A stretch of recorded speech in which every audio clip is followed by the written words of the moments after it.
Also, this is just a reminder, please stay on mute so that we can hear all the videos and all the various individuals talk. We will be moderating questions after we watch each of the employer videos and actually have some question and answer time with the employers. Please use the chat function, write your specific questions to each of the employers in there, and we'll make sure to ask them. Also, you guys already know what to do. Tell us where you're from, where you're coming from. Are you a teacher? How many kids you have in your classroom joining us today? Let us know your job coach or your employment consultant. Yeah, so we can get a better idea of how many people are joining with us today. Welcome, Victoria. Awesome, Melissa Myers. Thank you so much for coming. We're so excited to share all this with you today.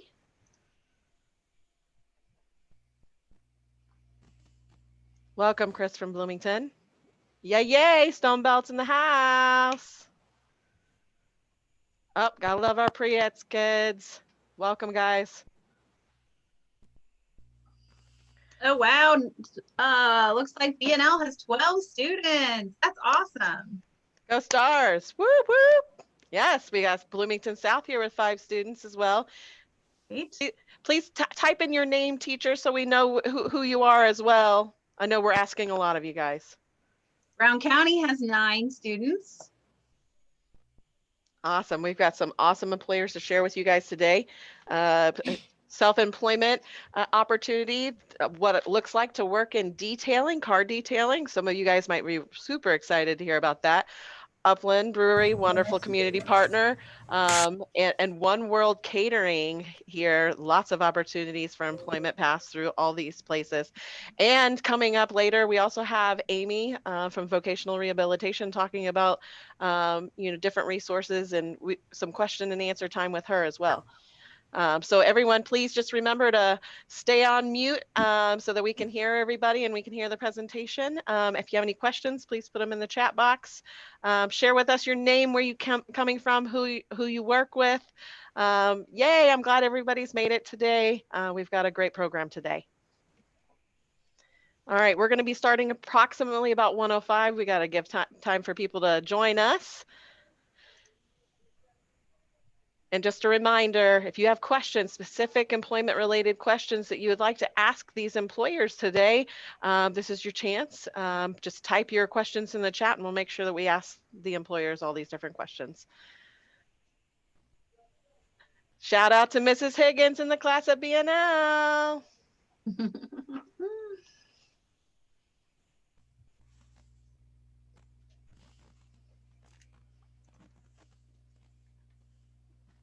Nice. All right, we're going to be starting here in about a minute. Thank you everybody for joining. Please remember to put your questions in the chat box. Let us know who you are, where you're coming from, who you work with. And of course, if you have any questions, put them in the chat box as well. Yes, Lawrence County Stone Belt, Mrs. Higgins class.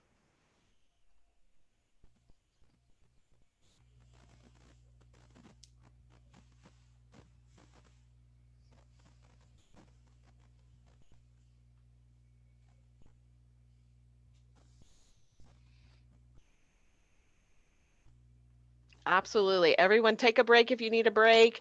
Do what you need to do. Hope everybody's feeling good during this time. So glad to have everybody joining us from all over, it looks like. We have a great program for you guys today.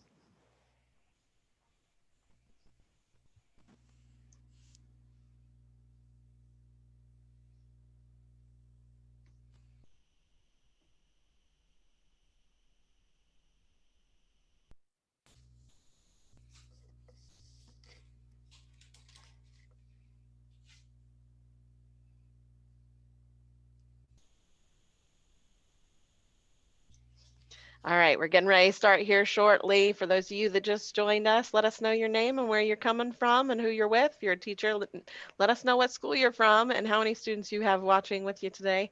We're so excited to share some of these different employment paths with TKS Detailing Upland in One World today. And of course, join us next Wednesday as well. We've got our last 4 employers.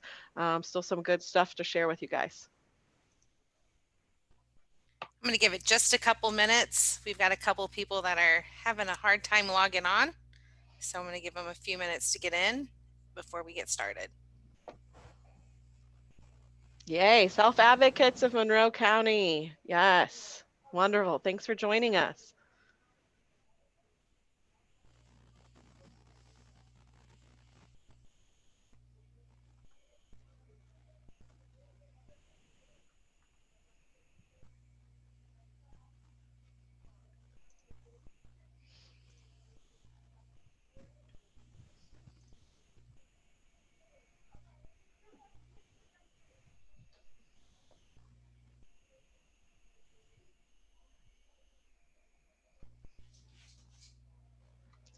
Why don't we do a quick roll call? Either raise your hand in your video or raise your hand using um, the the reactions button at the bottom. Raise your hand if you've attended any of the other sessions on Wednesdays throughout National Disability Employment Awareness Month. Awesome. Yes, that's what we like to see. Good. Yes, we got Jake May here. He's the choir director for the All Abilities Choir. Everybody's welcome to join. Look us up on Facebook. Yes, Lisa, yes. So I know that this isn't our perfect scenario to have everybody come over to the warehouse to be able to try some of these different things hands-on, but we're hoping that you guys get some good sneak peeks into the actual, businesses and some of the job skills and things necessary to enter into some of these employment paths. Thanks for joining us today. If you just recently joined in and you haven't already, let us know who you are, where you're from, who you're working with. If you're a teacher, give us your name and your school and how many students are with you. And we're going to start here shortly. Thank you, everybody.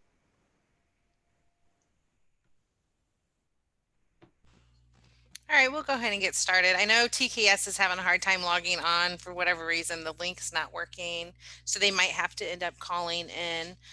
But we'll go ahead and get started.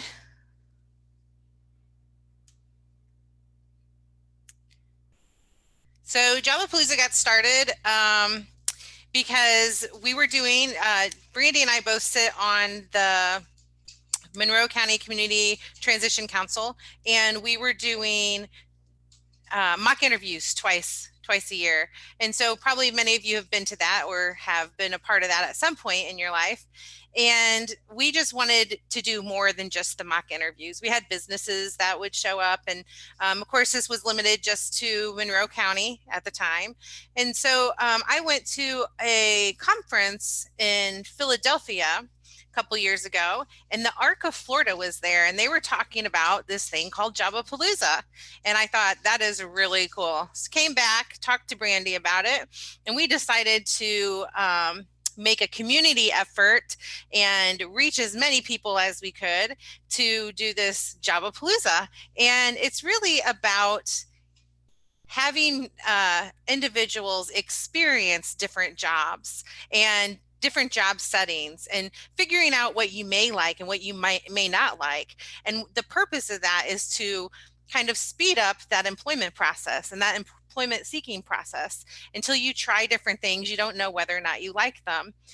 Last year, we were able to do Job-A-Palooza in person, and we had a bunch of employers show up, and clients were able to walk around and try out different tasks and different jobs. Because of COVID, it looks different this year, and we're doing it all online. And you'll get a look behind the scenes at the employers and where they work and what that's like. So we're going to go ahead and get started. My name's Mary Ellen Jones. I'm the Youth and Family Supports Manager from Stonebelt. Hi, I'm Brandy Hamilton. I'm the Director of Community Services at Life Designs. And hi, my name is Kristen King. I'm the Director of Community Relations at Life Designs. I'm just going to go over our agenda. So up next, we're going to have a word from our sponsors. And then approximately about 1:15, we're going to show you the TKS video, and then we'll have Thomas and Sydney here to answer some questions for you guys. So if you have those questions for these different employers, write them in this chat box so we can ask them. And then approximately 1:30 p.m., we'll have the Upland video and then Upland question and answer time with Patrick. And then we'll have our video at 1:45 with One World Catering, and we have Lynn Schwartzberg joining us to answer some questions during them. And then about 2:05, we've got Amy from Vocational Rehabilitation. It's going to share some information with us, and we'll go over some of those resources then. So I want to share to you a little bit about our first sponsor, Down Syndrome Family Connection.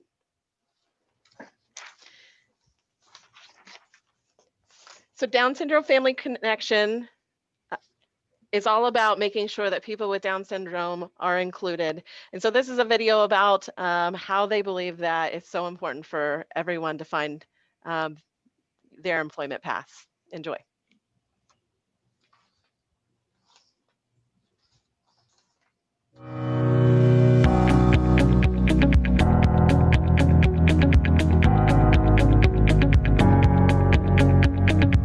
Employing people with disabilities is not just the right thing to do, although it is good. I mean, it's a good thing to do for these individuals, but it's just good for business.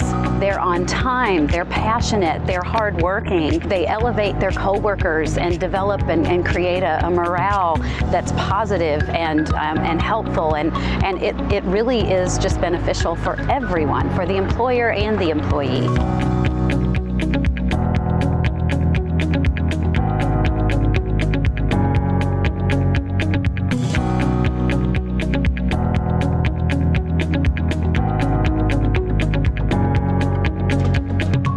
With Down syndrome getting paid brings normalcy to them. It gives them well-being, that they're contributing just as we would.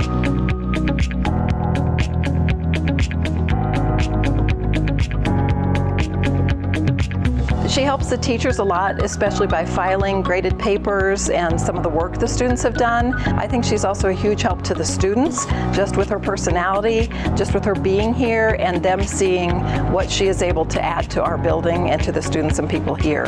One teacher in particular said that Madison saved him 20 minutes a day in his daily work, and if she could do that for other people, she should get paid for the time that she's saving him. I like to use the money to help give my own permit. It lets me feel confident to be awesome to work here. I do love my job so much. I take the job seriously. Everyone should be treated equally fair, so I think everyone deserves a chance, because everyone has different disabilities and different things. So everyone deserves a fair chance at everything, at life. Other people can be different. That means that nobody's perfect, but you deserve to be respected and have faith in those people. Working my job and other people is the most important in my life. There's an awful lot of self-worth involved in getting paid for something. I don't know anybody who doesn't get a check, paycheck, that somewhere along the line you kind of feel good about that you worked for it, you got it, and away you go. And I know that Logan feels that way. So just as it makes us feel good to have spending money, it certainly works with Logan and anybody else who has the opportunity to get out and earn a few bucks. We're just passionate about this, and we're just trying to move things forward for individuals with disabilities who tend to be heavily reliant on government programs and assistance, and many of them want to work but just can't get their foot in the door. So that's what this is all about, is convincing others, employers, businesses, other community entities that it's just the right thing to do, and it's great for business. So hire someone with Down syndrome. You will not be disappointed.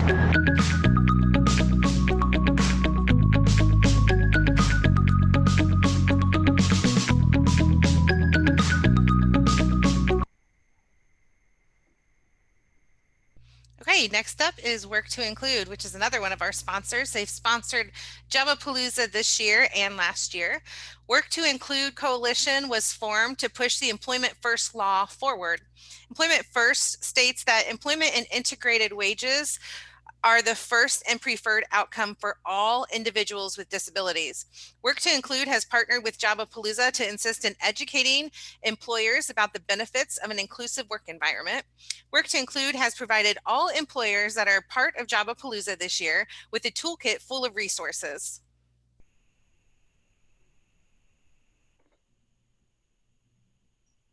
As an employer, what I have found for accommodations is we call that Kaizen. In the Toyota world, Kaizen means continuous improvement. We're always looking for ways to make the job easier so that every member can be successful at the job that they're doing. In our community, we have several ARC organizations. We have ARC of Evansville, ARC of Southwestern Indiana, Sycamore Services. All of these agencies provide services for people with disabilities. They're affiliated with vocational rehab. They are providing services for folks with disabilities to gain jobs. The number one item is to get to know those job coaches that are working in those service organizations. Bring them into our facility so they can learn our jobs, so they can understand what skills are required to perform the jobs, and then match their consumers with the skill sets required and the dreams that those consumers have to work on the campus. Secondly, having those job coaches have access to your facility to work with the supervisors, the group leaders, team leaders on the floor with that consumer so they can become integrated and fully included into the team that they're working within. The last one that we have partnered with is the school districts. All of the school districts have programs which are employment programs working for careers for these kids.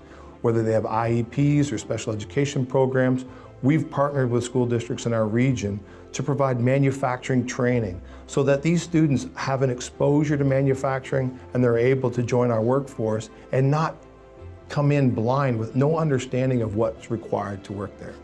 Every organization out there has programs that are working towards inclusion, diversity, different things like that, that you're already educated with. So there's no special training really required in order to bring an individual in with a disability. That's another myth that a lot of people think, that there's specialized training. Oh, I need to know how to deal with this disability or that disability. In all reality, it's really just treating people the way that they want to be treated and looking for ways for every individual to be successful.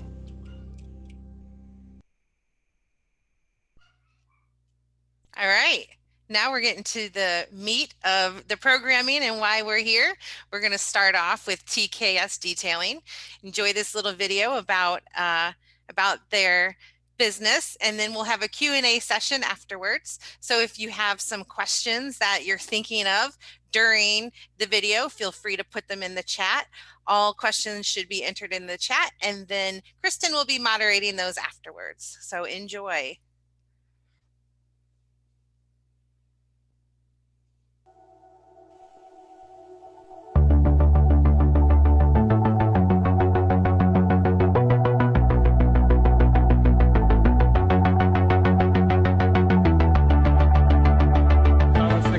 And I own and operate TKS Detailing here in Bloomington, Indiana.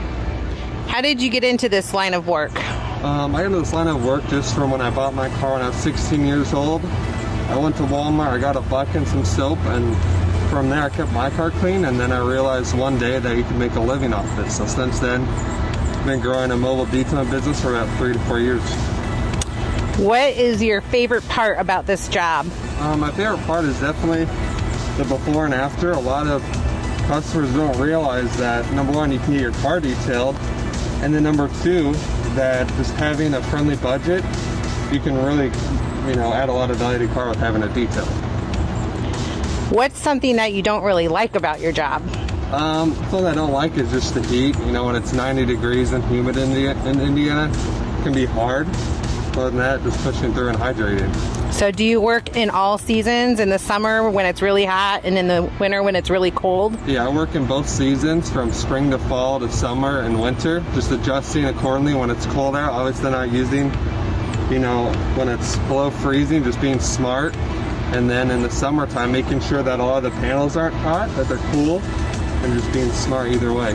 So when it's cold outside, how do you keep things from freezing? When it's cold outside, I'll either keep it inside my garage and I'll use some warmer water, and making sure that my bottles, when they're full all the way, they're less likely to freeze rather than when they're halfway.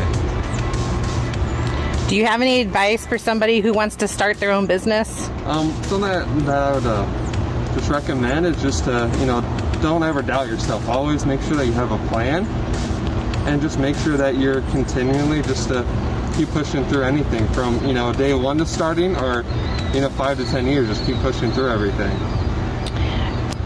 Did you get a bunch of loans to start, or did you do this? Did you save up money? How did you start? I saved up a lot of money just from friends, doing some friends' cars, and then just having some simple products from Walmart really helped me to excel my business to where it's at today. So you did this all on your own without people giving you money and without getting any loans? You saved up your money from one car wash or one car cleaning to a bunch of them, and now you have a mobile detailing business? Yeah, so just starting, just being smart, you know, grabbing some products, saving up my money for a year or two, then buying a van. Then from there, just a lot of friends and family helping me out to where we are today. I'm gonna prepare, get the electric cords all hooked up, and then I'm gonna grab my shop back here after I get everything plugged in. The first step that we do here is we vacuum out the car. Make sure I get all the dirt and debris taken care of so it's easier on the next step when I start wiping everything down.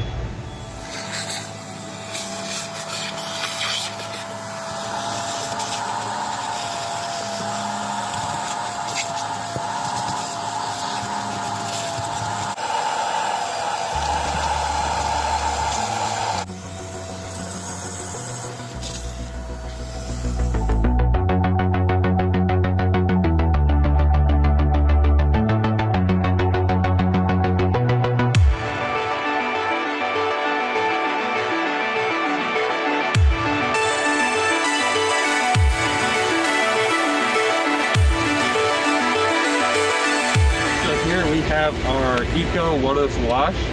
It's diluted 1 ounce of the product, and right now it's a little bit lower, but usually 20 ounces of water.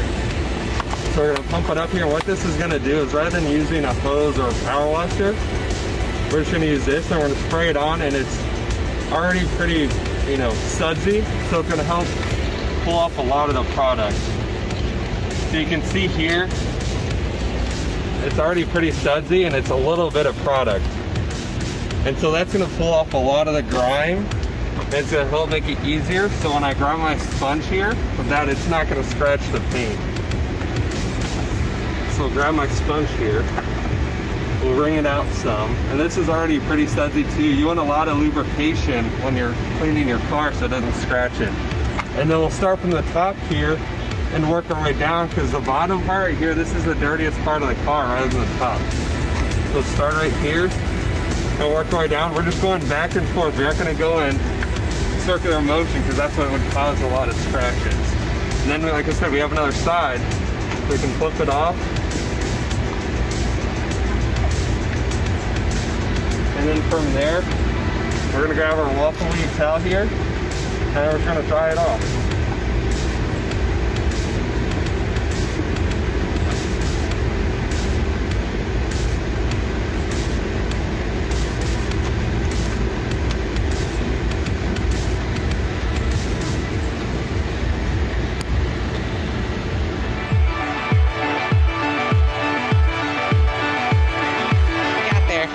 Right here we have our all-purpose cleaner. This helps clean all the plastic trim for the center console dash. It helps just bring everything back to new. These brushes are going to go in different cracks and crevices that I can't reach by hand. Some of these go in the air vents, some of these go around the gear shifter, and it helps fill all the cracks and crevices. Can you show them to us? Yeah. So that one's going to go in different cracks and crevices. And these two can go inside the air vents, different lengths, help get deeper inside there. All right. And what are you doing now? We're going to start on the driver's side here, and we're going to start on the door panels, and we're going to work our way around the steering wheel and then onto the center console.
here we have our rim and wheel cleaner. This is like an all-purpose. This is gonna get rid of a lot of the road grime and then clean a lot of the brake dust off. And so like I said, we're just gonna spray it on here.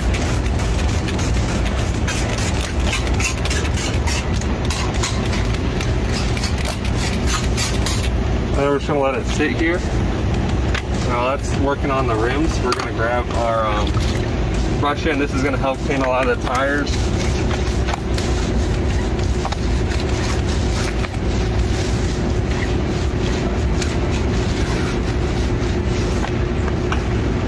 And then now that's sit a little bit here. We're gonna work ourselves onto the rims to get those cleaned up.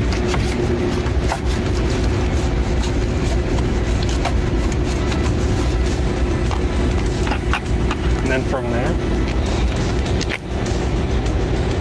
just gonna grab a rag here and just wipe everything down.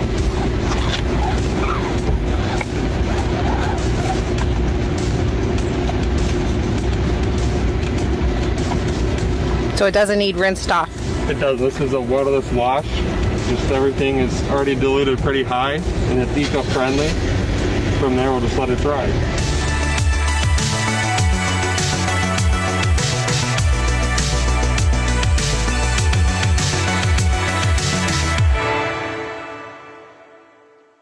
Thank you, TKS Detailing. So today here we have Thomas and Sydney. Say hello to everyone, guys. Hello. All right, so we have lots of questions for you already. Good. So we have this first one. It says, how much does a detailing cost? So typically it ranges from car to car. Our base price can go anywhere from $120 to $200, just depending on what you're. Oh, you're muted now. I think the cat muted you guys. Okay, can you hear me? Yeah, we heard. Sorry.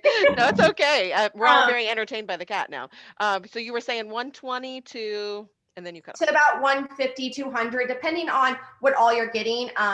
You can get a lot of different things in your car. So interior, exterior, paint correction.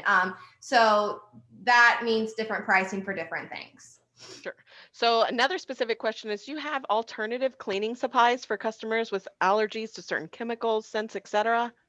Yeah, I mean, so we start with our microfiber towels. So we want to make sure that just simple stuff that our detergent isn't affecting, because we're wiping the panels down, we're wiping the steering wheel. So we want to make sure that our detergent isn't something that people are allergic to. And then from there, we have, obviously our products are diluted. We want to also be eco-friendly.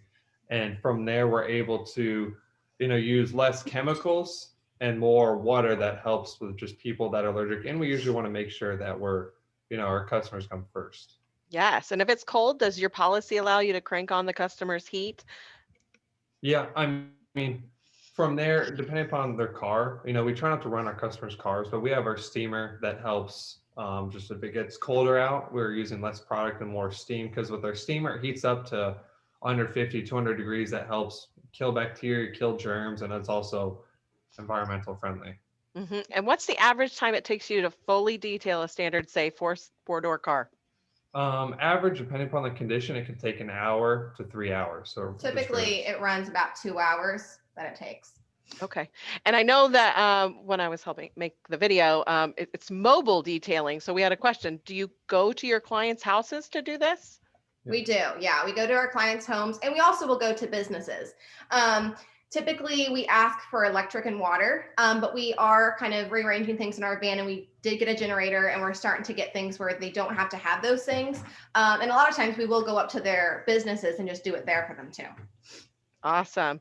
A specific question, any special methods for cleaning windows with tents or special things like that?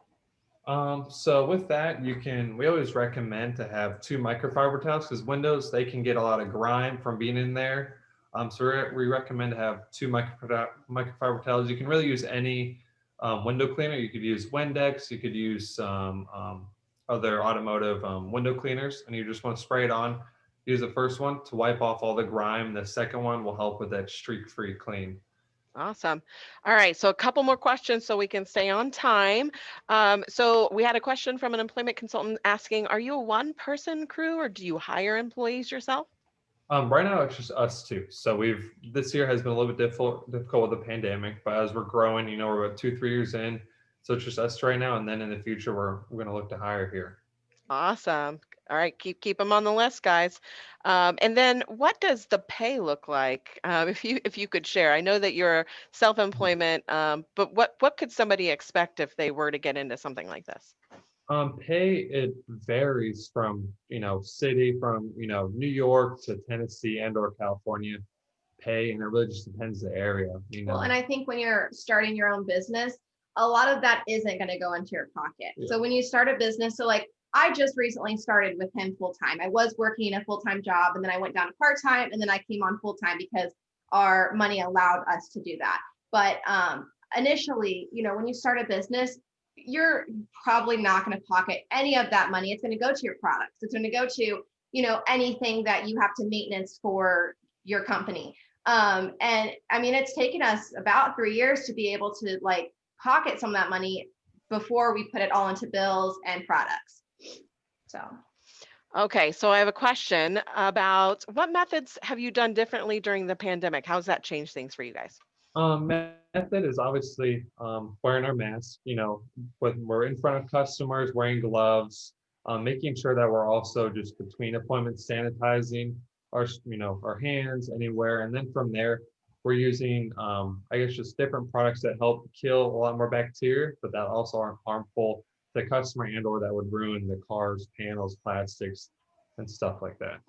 Okay, and one last, I think, really significant question when you're talking about self-employment is how did you learn about the taxes and the laws and how you have to, claim things and whatnot? I mean, from there, I guess last year we met with an accountant that explained everything, and then obviously the county, understanding permits. We're still learning a lot with the county and just the state, and just making sure that we're on top of all regulations throughout our business. Amazing. Well, thank you so much, TKS Detailing, and Thomas and Sydney, your wonderful community partners. Thank you for joining us. Thank you. Appreciate it.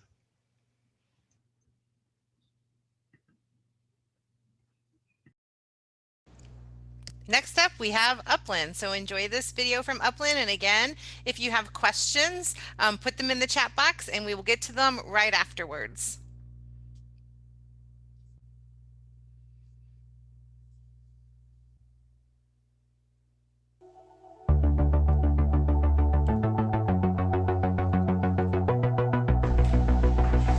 Upland Brewing Company has 2 locations in the Bloomington area.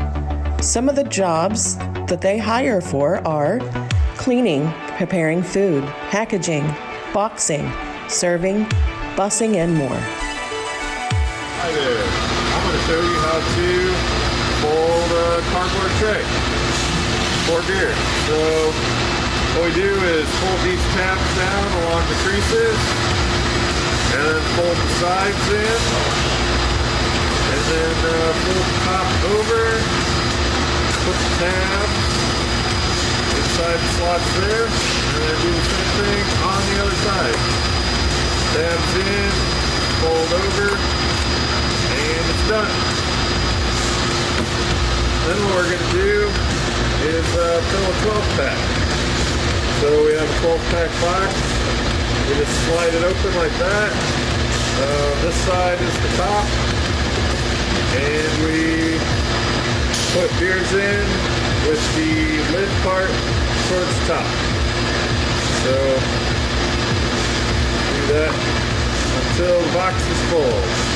How many cans is that? It's 12 cans. And you put them in 2 or 3 at a time. However it works. Can I see it?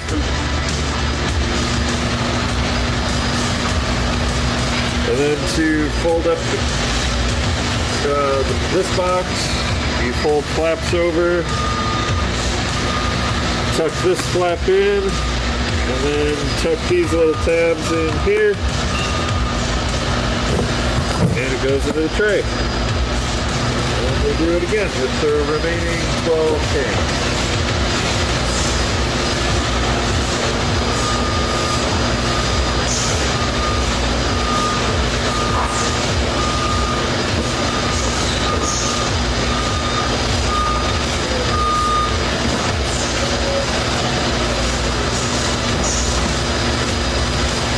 Hold the sides in, flap over, and tabs in.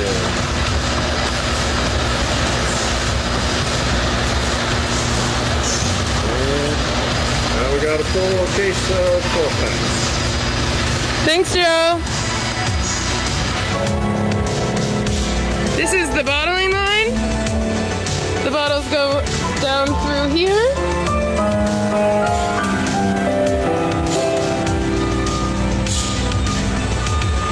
And they come into this machine that spins. It's currently not being operated, but normally the bottles would go in and then they would come out this conveyor.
Awesome. So today we have Patrick here from Upland to answer some questions. Patrick, are you here? Yes, I am. Yeah, there you are. So I thought maybe I have a question that maybe you could answer first to get us started. So I had just traveled to Columbus yesterday and realized there's an Upland in Columbus. Can you tell us where all of the Upland Brewing Company locations are so we know? Yeah, absolutely. So we brew at 3 separate locations. I'm based out of the West Side Bloomington production facility. We brew our sour beers at the brew pub downtown in Bloomington and age them in the wood shop across the same parking lot there. We have a brewery and a pilot brewery and restaurant in Fountain Square up in Indianapolis. Then we have restaurants in Columbus, Carmel, and the Broad Ripple neighborhood. Amazing. Yeah, 5 restaurants and then 2 separate brewing locations on top of that. Amazing. That's wonderful. All right. So our very first question is, what are the qualifications that you're looking for in people that you are looking to hire? So yeah, we do look for basically team players are one of the biggest thing. We do have a crew of about 15 people here in production, and then also in the kitchens at the restaurant. So being able to work with the full, he doesn't need an envelope.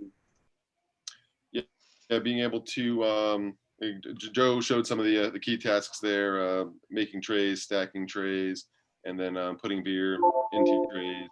So it is a lot of some of it becomes repetitive motion there. So being able to tackle a task, repeat a task throughout the day, and just working with the crew over here. Awesome. Are there any age requirements for, say, working around the beer or in different places? Yeah, we do not require 21 or older. The job does not involve drinking alcohol or being around alcohol. If you for people over 21, there would be an opportunity for a shift beer at the end of the day, but you don't have to be 21 to take these positions now. Okay. Is there a special uniform that you have to wear in various positions for Upland? Yeah. The important factors are just long pants, either jeans or a work pant, and a closed-toed shoe, a sneaker, a boot, no slip boot is the preferable shoe there. And then we provide safety glasses and face masks. Would be the other required uniform. Okay. How many employees does Upland have? And you could give us, for example, like maybe one of the Bloomington locations. Exactly. Yep. So in the brewing facility, we have 17 employees across the brewing, the brew cellar, the packaging, the quality department, and some of the office space. For the whole company, because we have those 5 restaurants, between servers, front of house, back of house, the company-wide, there's probably about 200 employees, which fluctuates seasonally based off of demand in summer and winter. Sure. And somebody quickly had a question. Do you offer other food, drink items besides beer? The only thing we produce is beer, alcoholic beverages. The restaurants themselves have the full food menu for all ages. We're going to start making some seltzer and alternative beverages, but for right now, it is just alcohol and it is just beer for the brewery. But you have full service restaurants though that offer food and all of that stuff too. Okay. Those are all ages. Yep. Sodas, waters, teas, and full food menus. Yeah, so you should definitely, if you're wondering out there, you should check them out. Go eat some food over there. It's wonderful.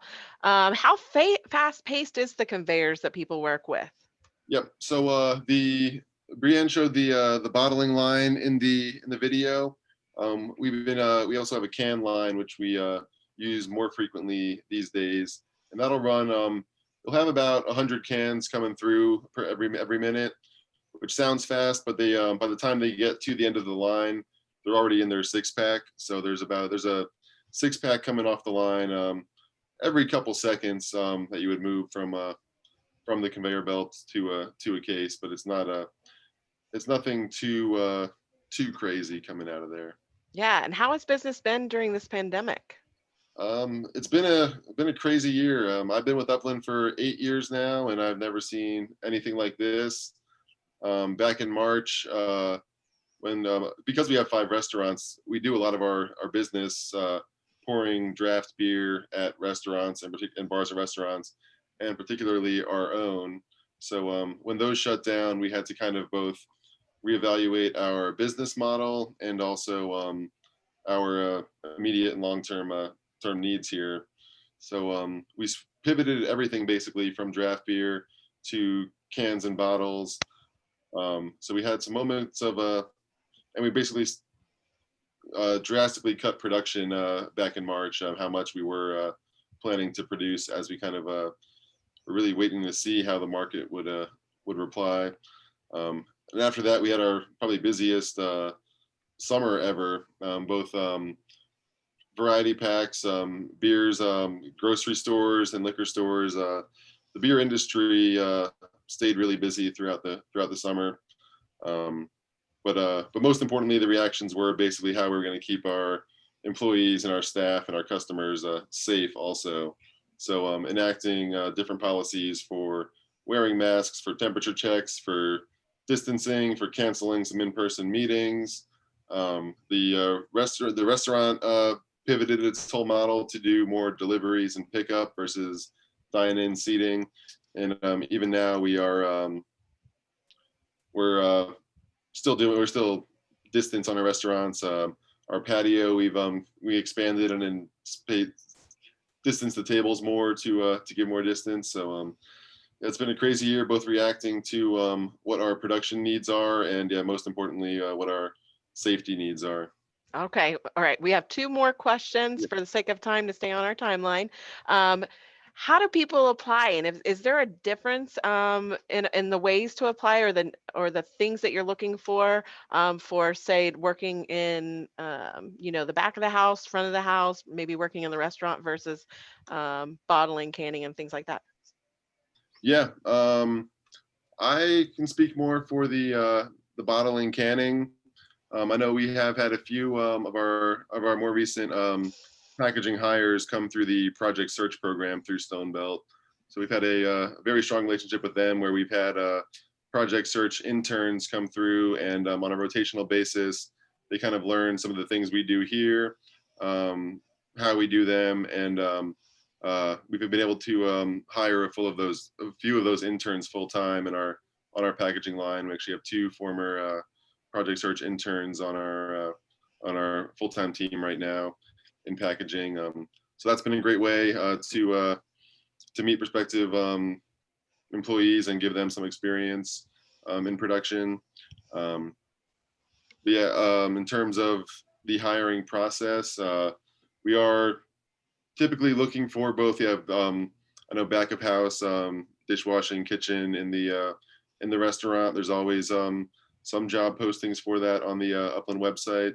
And not even just in Bloomington. I'd say we have 5 restaurants, so throughout Central Indiana.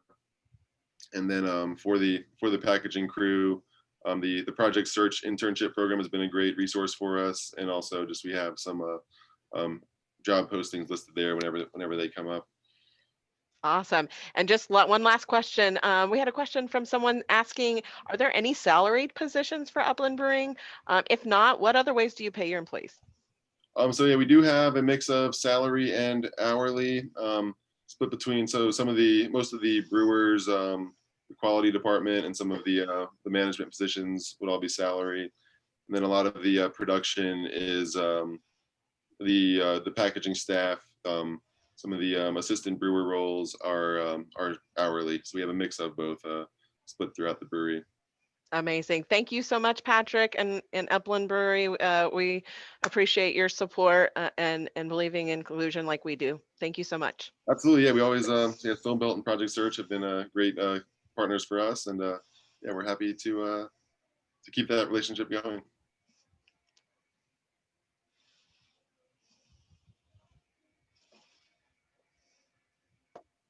All right, thank you, Upland. Up next, please enjoy this video from One World Catering, and Lynn will be joining us to answer any questions, so please put that in the box.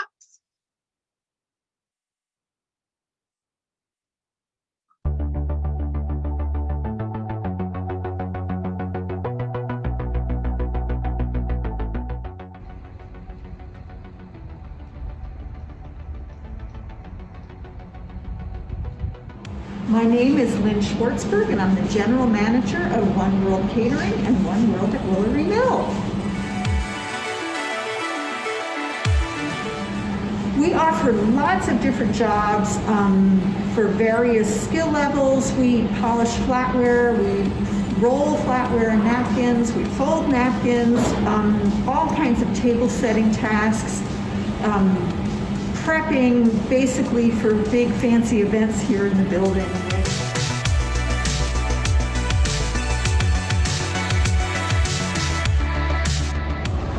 Hi, I'm Patty. I'm doing prepping.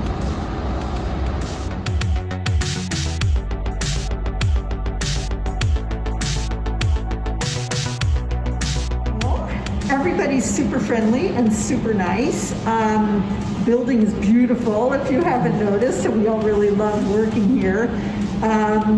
There's usually food because we are caterers, so there's oftentimes yummy leftovers that all staff get to eat for lunch and take home. And it's different every day because we're not a restaurant. We don't just open and do the same thing every day. When you come to work, you do something different. And that part of it, I think, attracts a lot of the staff that works here.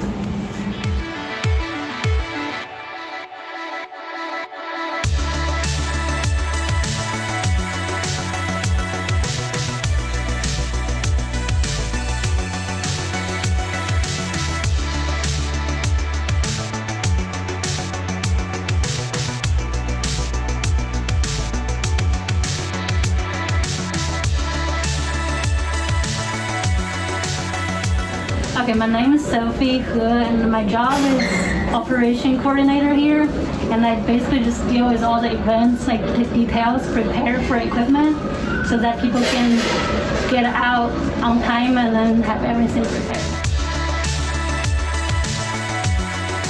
We have a lot, like servers, dishwasher, like kitchen staff, and also like cleaning dudes, just everything, a lot. Awesome.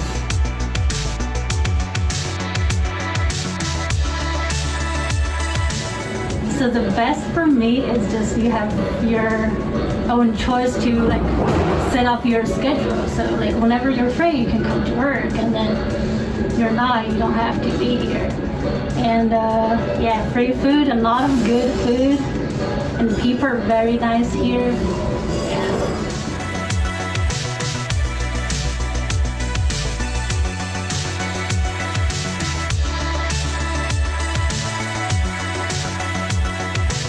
Bowling. I'm a sous chef here in our kitchen, and currently just putting away some dishes.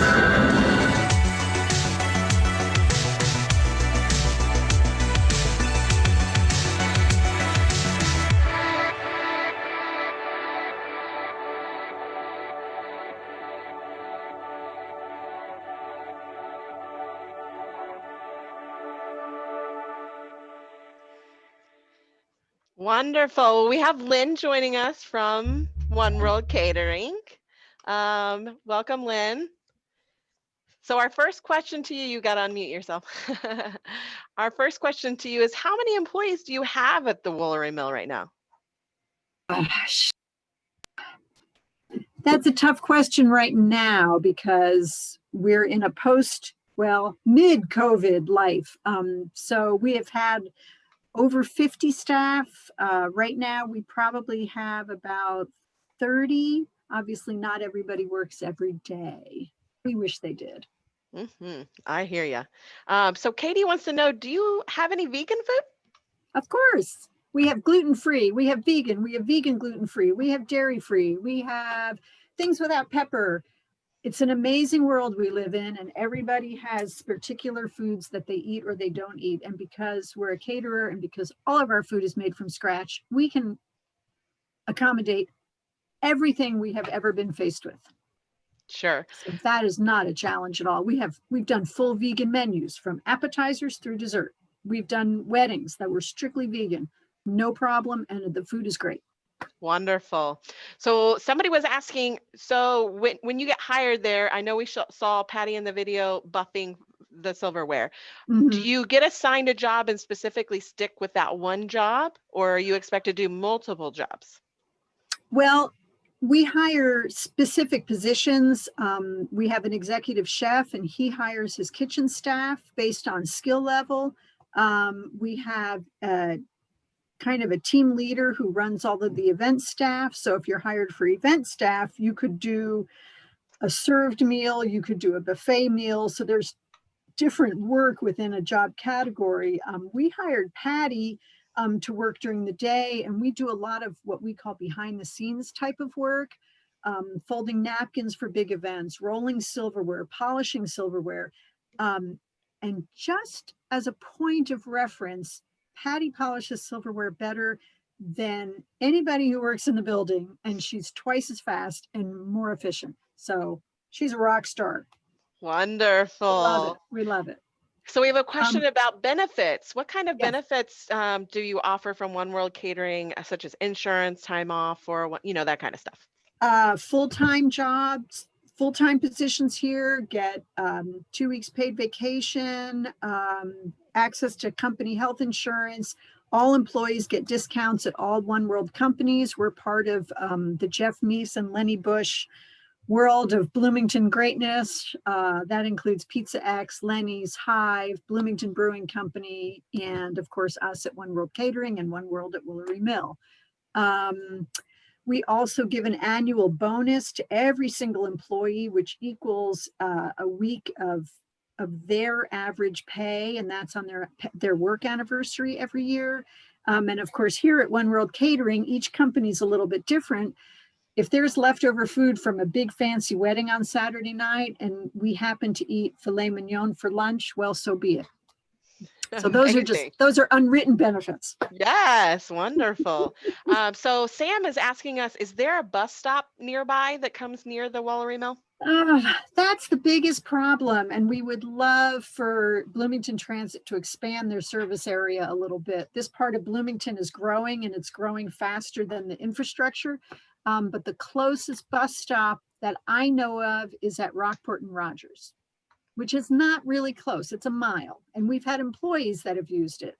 I know the BT Access comes here, so you can use the BT Access bus. Amazing. Yes, that was a very good question. Yes, so, absolutely. Do you allow tattoos, piercing, colored hair? If so, when is that acceptable? When is it not acceptable? Oh, we have never really challenged anybody's personal expression. Currently, I have one employee whose hair color changes every time I see her, so it's kind of fun every time she clocks in. I have another one who right now I believe her hair is orangish. Tattoos, piercings, all of that. As long as if they're working an event, they're wearing our black shirt with our logo and a pair of clean black pants and closed-toed black shoes, we don't care. Amazing. That's not it. The world is too complicated for that to hold us back. Well, that's super easy. And just so everyone knows, apparently rural transit does go there. So oh yes, I was going to mention rural transit as well. Yes, amazing. And one last question. Uh-huh. What type of training would somebody receive should they start working in the kitchen or for One World They Catering? receive full hands-on training, and anytime they get an additional or a new job assignment, we teach them how to do that. And that goes for all staff. They learn, everybody learns how to run the dish machine, which is a great tool, but you have to treat it nicely. For what Patty's doing, her silverware polishing, she got very clear instruction on that. We also employ Cheyenne, and Cheyenne, her hours are a little bit more flexible and she's up for anything and she's a riot.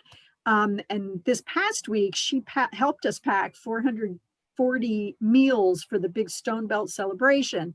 And of course, that only happens once a year. So she had never done that before.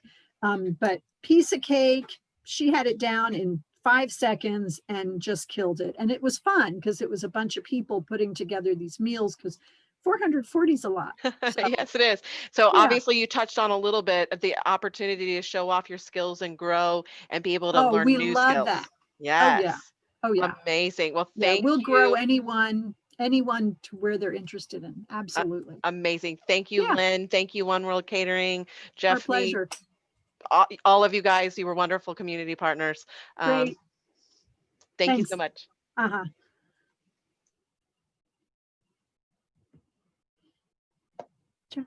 All right, thank you, Lynn. She's sporting our Job-A-Palooza mask, as you can see, showing that off. Thank you so much. Others that have joined us this month have received a little goodie bag, including a Job-A-Palooza mask. So we're excited you're showing that off. And we're excited to have a guest with us as well today from Vocational Rehabilitation.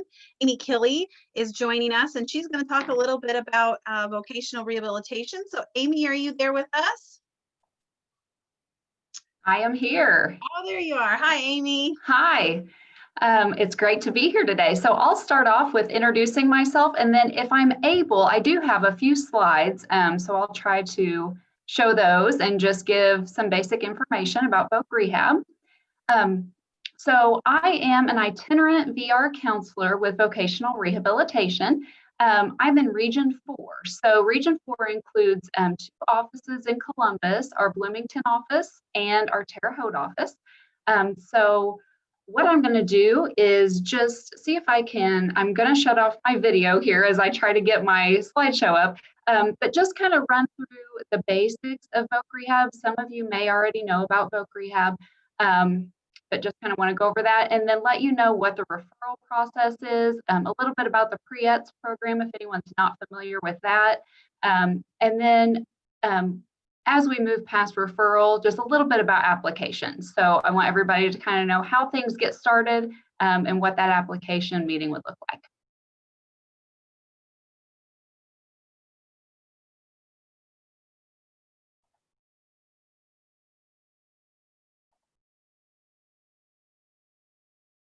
Okay, so please let me know if you can see these slides. If somebody could let me know, make sure everything's sharing. Yes, we can see it. Great. All right. All right, and can you still see that now that it's on full screen? Yes. Perfect. Okay, so let's just start here. So vocational rehabilitation, I'm going to jump to this slide right here and just kind of give a little bit of an overview. Vocational rehabilitation services is part of the state of Indiana, and we are under the Family and Social Services Administration. So you can see here, we are under the Division of Disability and Rehabilitative Services, and then under that, the Bureau of Rehabilitation Services. So you can see there we are bolded about halfway down the slide there. Also under the Bureau of Rehabilitation Services, just for your information, is blind and vision impaired services, deaf and hard of hearing services, and then independent living services. So those would be like our independent living centers. VR is in all 92 Indiana counties. We have, I believe we actually have 5 regions now. We had 4 at one point in time. We've changed that a couple of times throughout the years.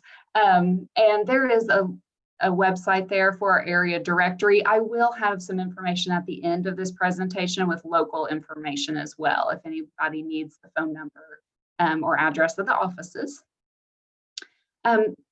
So the VR program, just kind of to sum it all up, we're a program that works with individuals with all different types of disabilities.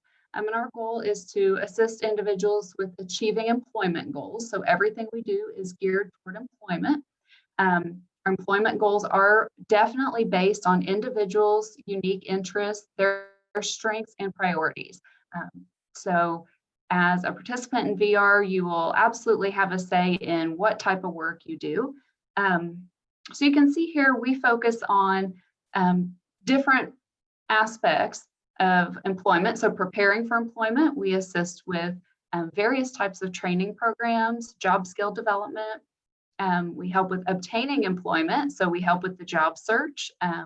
We help with resumes and getting ready for interviewing and actually going to interviews, all those types of things. We help folks with retaining their jobs. So we do have supported employment services. You've probably heard the term job coaches. We help with things like assistive technology, whatever's needed for retaining the job. And then we can also assist folks with advancement on their jobs. And we have multiple services to do that. A little overview of how the process works. If you're interested in Voc Rehab, we would need a referral first. And I'll go through where those referrals come from here in just a moment. After the referral, we would do an intake or an application meeting, and I'll also tell you what that's going to look like.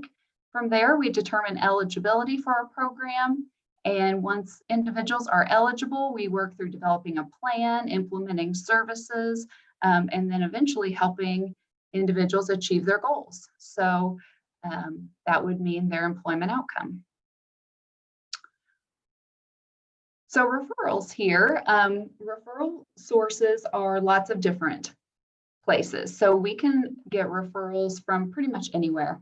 Other federal or state agencies will sometimes refer individuals, case managers, healthcare providers, teachers and schools send a lot of referrals our way for students who are getting ready to exit high school and go into the workforce. Parents or friends, any others. So basically anyone, and you can refer yourself as well. So just to let you know, our referrals can come from anywhere. Some information that we do need when that referral is made is your full name, date of birth, address, and telephone number or other good contact number. So that basic information has to go into our system, and then we contact to schedule that application meeting. Just a little information about what that looks like. So if someone chooses to apply, it is an in-person meeting. Right now, a lot of our meetings have been virtual meetings, of course, like everyone else. But that in-person or virtual meeting is going to explain, the VR counselor, the intake counselor will explain the purpose of VR, explain our process, give information about informed choice, those types of things. The applicant will give us information about themselves so we can get to know them. Things like their work history, the impact their disability may have had or they expect it may have on obtaining employment, their education background, all those types of things. We will explain during that application meeting eligibility and severity. So we will go through kind of the process of how we determine those things, just to give some information. And then if the applicant is a student, VR is also going to determine if they're eligible for or receiving pre-employment transition services, PREET services. Those are services that are provided in the schools to prepare students for going into the workforce. Sometimes we need to do some additional diagnostic or evaluation or assessments and things like that. So if we don't have enough medical records or other collateral, maybe from the school, then we may need to do that, and VR can authorize for that, refer for that, and that's at no additional cost to the applicant. Just real quickly, I'm not going to go into a lot about eligibility, but just so everyone kind of has an idea of what we do look for eligibility for the program. These criteria are looked at in a sequential order. So first we look at, does the individual have a physical or mental impairment? So do you have a diagnosed disability? Most students who have an IEP are considered to be eligible for our program. So just keep that in mind. We look at, does the diagnosis constitute or result in some sort of impediment to employment, some sort of difficulty with either obtaining or maintaining employment or doing certain job tasks? Next, we look at, does the applicant require our services to prepare for, secure, retain, or advance in their employment? And then finally, we look at, can the individual benefit from VR services? So that's kind of how we go about the eligibility determination. And I'm not going to go further into the process because those are really the first steps. So right here, I have information about contacting VR. If you go to the VR website, so the www.vrs.in.gov, that is going to get you all the information you need. And then here on my next slide, I'm going to leave this up for just a moment. Area 21 is our Bloomington office. So you can see we have the address and phone numbers there. We have a local phone number and then the toll-free phone number. So that's going to be Lawrence, Monroe, Morgan, and Owen counties. And then if anyone is from area 22 or 24, so the Columbus office, I have that there as well. So that's going to be Bartholomew, Brown, Dearborn, Decatur, Franklin, Jackson, Jennings, Johnson, Ohio, Ripley, Shelby, and Switzerland counties. So a mouthful there. We do have 2 offices co-located in Columbus. That's why there's so many counties listed. So I can go ahead and leave this up for just a moment. And that's really all the information I wanted to start with. So if there's any questions, I'm happy to answer those.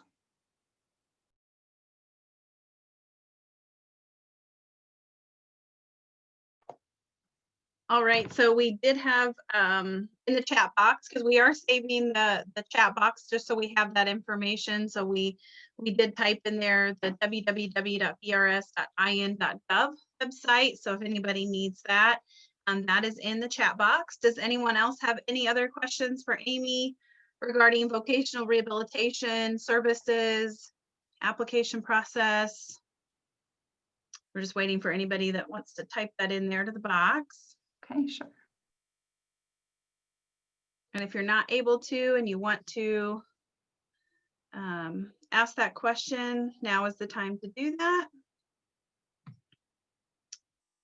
We also have a resource Mary Ellen's going to share that we have put into Job-A-Palooza PowerPoint, and so that will be shared out with everyone after we finalize the video. So Mary Ellen, if you want to click on that link and share that, that should take us to a website. And looks like we do have a question. So after we navigate to this website, so this is what it would bring you to here. It's the www.in.gov/FSSA/DDRS. This is where you would navigate to find out a little bit about vocational rehabilitation and employment services. So there's some information there. And you can navigate through that. So we wanted to make sure everybody has that resource as well. And we did have a question in our chat box. What would happen if VR is unable to find a good job for the client? All right, that's a really good question. What VR typically does when an individual starts working with us is a process that we call discovery. So we do things like job shadowing, situational assessments out in the community, different things like that to try to start off with a vocational goal that's going to be a good fit for that individual. Occasionally, we will start the job search and actually go through the job search process for a period of time. And like you say, we're not able to find something. And so when that does happen, you know, if it's been a period of time, the team will usually meet and we will kind of talk about other options or maybe expand our job search, you know, so we may have been looking in a very specific market or a very specific type of job. And so then sometimes just depending on how large the community is that we're looking in, you know, what those opportunities are or different factors, you know, like this year with COVID and everything that's happened, it's looked very different than past years. So sometimes we do need to meet as a team and maybe expand the job search to some other areas. That is a very, very accurate answer, because sometimes you just you never know what's going to happen, and you might discover that education is maybe needed and you might need to further your education, or you might need a little bit more training, or you might realize you want to switch gears and look in a different direction. So yeah, it is definitely a process. So I think that is all the questions we had for you, Amy. Oh wait, hold on. We have another one that just came in. Can you explain what is a benefits analysis and how that service is provided by vocational rehabilitation? Yes, absolutely. Yeah, so a benefits analysis, or a BIN is what we call it, Benefits Information Network, is information that we can provide. Voc Rehab will authorize for that to be completed for individuals who receive Social Security benefits. So those individuals can know upfront how their benefits could be impacted by working. So it's really great information. It talks about everything from Medicaid coverage, Social Security benefits, if they receive Medicare, just all of those benefits that the individual receives are kind of analyzed, for lack of a better word, looked at, so they can have all the information about, okay, if I would get a job making, you know, X amount of money, and we do some scenarios typically on those, so they can kind of know if I work part-time, what would the impact be? If I would go to work full-time, what would the impact be on my benefits? And it just really helps individuals with making those decisions, informed decisions, instead of jumping into work and then being surprised at what happens. So great question. That is a great question and a great resource for people. So they want to know what's going to happen to their benefits if they go to work. So, yep. All right. Well, thank you so much, Amy, for joining us. And Kristen or Mary Ellen, do you have any final thoughts before we end week 3 of Job-A-Palooza 2020? Just make sure you tune in next week. We're going to go over college exploration for our resource, and it's a great tool to have. And we also have next week 4 really fantastic employers to finish up the month of National Disability Employment Awareness Month. What employers? Oh, what employers? We have, let's see if I can do it off of memory. Papa John's, Create a Smile, Old National Bank, and D's Doggy Doos and Cats Too. Great job. We'll see you guys next week. Yeah, see you guys next week, guys. Bye. Bye. Bye. Thanks. Bye. Bye.